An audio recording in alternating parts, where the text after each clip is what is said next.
पन्हाळा महाराजांच्या ताब्यात गेल्याचे कळाल्यावर आदिलशहा अतिशय दुःखी झाला. त्याचे अवसान पार गाळाले. आपण शिवाजीचा बंदोबस्त करू शकत नाही हे लक्षात आल्याने त्याने दिल्लीशी मदतीसाठी येण्याबद्दल बोलणे लावले. परंतु दिल्लीवरून मदत येईपर्यंत शांत बसून चालणार नव्हते. कारण महाराजांची आगेकूच लक्षात घेता ती जर रोखली नाही तर शिवाजी विजापूरला यायला किती वेळ लागणार होता. असाही पन्हाळगडावरून विजापूर पर्यंतचा 1.5 दिवसाचा प्रवास.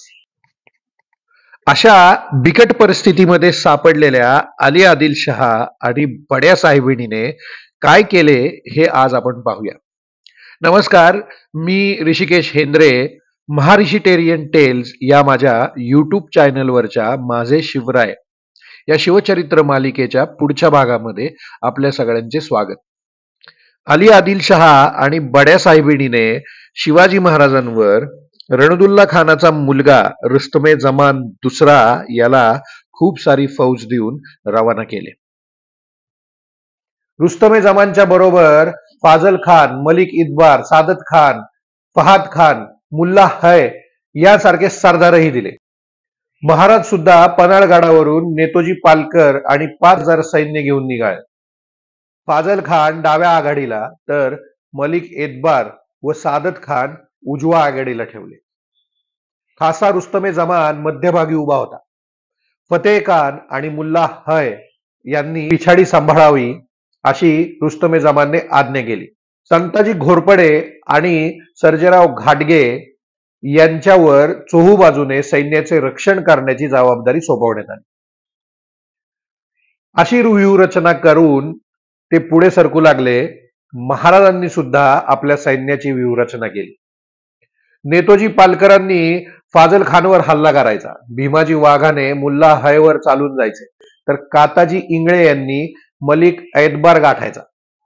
गोदाजी जगतापांनी घाटगे आणि घोरपडे यांच्यावर चालून जायचे. याशिवाय खराटे व पांढरे यांनी रुस्तमे जमानच्या उजव्या आघाडीवर तर सिद्दी हिलाल व जाधवराव यांनी डाव्या आघाडीवर धडक मारायची अशी आज्ञा महाराजांनी दिली. असे महाराज रुस्तमे जमानशी झुंजणार होते. दोन्ही सैन्यांच्या व्यूहरचना झाल्यानंतर रणवाद्यांच्या कल्लोळात त्या परस्परांवर भिडल्या. महाराजांच्या सैन्याने त्वेषाने आदिलशहाच्या फौजेवर हमला केला. खानवधापासून आतापर्यंत झालेल्या विजयामुळे महाराजांच्या सैन्यामध्ये आत्मविश्वास दुणावलेला होता. खानवधापासून आदिलशहाचे सैन्य धास्तावलेले होते. यावेळी मराठ्यांचा आवेश इतका विलक्षण होता आणि खवळलेले नेतोजी चालून येत असलेले पाहून फाजल खान गर्भगळीत झाला आणि युद्धाच्या आरंभीच तो पळत सुटला. एकूण कोण आधी पळून जाणार एवढेच ठरायचे बाकी होते. फाजल खान सगळ्यात आधी पळत सुटला. फाजल खानला पळून जाताना पाहून बाकीचे सरदार सुद्धा तिकडून निसटले. मराठ्यांनी एकच कत्तल आरंभली. अखेर रुस्तुमे जमान पण पळत सुटला.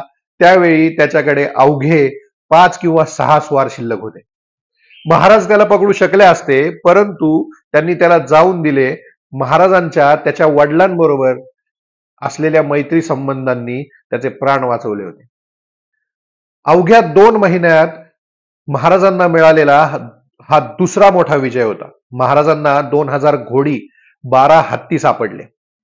रुस्तमे जमानवर विजय मिळवून महाराज पन्हाळगडी परतले. त्यांनी आता आदिलशाही खिळखिळी करून सोडायचे ठरवले होते व पुन्हा मोहीम आखली गेली. सरनौबत नेतोजी पालकरांच्या नेतृत्वाखाली मराठी फौज पुन्हा एकदा विजयपथावर दौडण्यासाठी पन्हाळगडावरून खाली उतरली. कृष्णेच्या काठावरून थेट विजापूरकडे रोख करून मराठी फौज चौखूर उधळू लागली. पाहता पाहता कवठे, बोरगाव, मालगाव, कुंडल ही ठिकाणे नेतोजींनी जिंकली आणि ते मिरजला पोहोचले. मिरजच्या भुईकोट किल्ल्याला वेढा पडला, मात्र मिरज लवकर ताब्यात येईना. सरनौबतांच्या घोडदौडीला काहीसा लगाम लागला. मिरजेत आदिलशाही फौजेने कडवा प्रतिकार आरंभला. महाराजांना ही वार्ता कळताच ते स्वतः मिरजेचा वेढा देण्यासाठी येऊन धडकले. त्यांनी नेतोजींना पुढच्या दौडीसाठी मोकळे सोडले आणि नेतोजींची फौज पुन्हा एकदा पुढे सरकली. गोकाक, दोडवाड, धारवाड, कणद, कुरुंदवाड, कागल, हुक्केरी, किणी, तेलसंग, केरूळ, आथणी आणि तिकोटे एवढा पल्ला नेताजींनी सहजगत्या गाठला. महाराजांना सर्व दूर यश मिळत होते. विजापूरकरांच्या अंगणापर्यंत मराठे येऊन धडकले होते. पन्हाळ्यासारखा महत्वाचा किल्ला महाराजांच्या ताब्यात आला होता. त्याशिवाय सातारा, चंदनवंदन, विशाळगड, पालगड, रांगणा, प्रसिद्धगड, भीवगड, पारगड, वसंतगड हे किल्ले सुद्धा महाराजांनी आपल्या ताब्यात घेतले होते. वसंतगडच्या जवळच सुलतानजी जगदाळे राहत होता. वतनाच्या लोभाने तो अफजल खानाला सामील झाला होता. मराठ्यांनी त्याला पकडून वसंतगडावर नेले आणि तिथे त्याचा शिरच्छेद करून त्याच्या फितुरीची शिक्षा दिली. आदिलशहाने दिल्लीला मदतीसाठी बोलणे लावले होते, पण औरंगजेबाकडून त्वरित प्रतिसाद मिळत नव्हता. नेतोजींनी आदिलशाही खिळखिळी करून सोडली होती. महाराजांनी पश्चिम किनारपट्टीवरून थेट विजापूर पर्यंत असे काही तुफान उडवून दिले होते.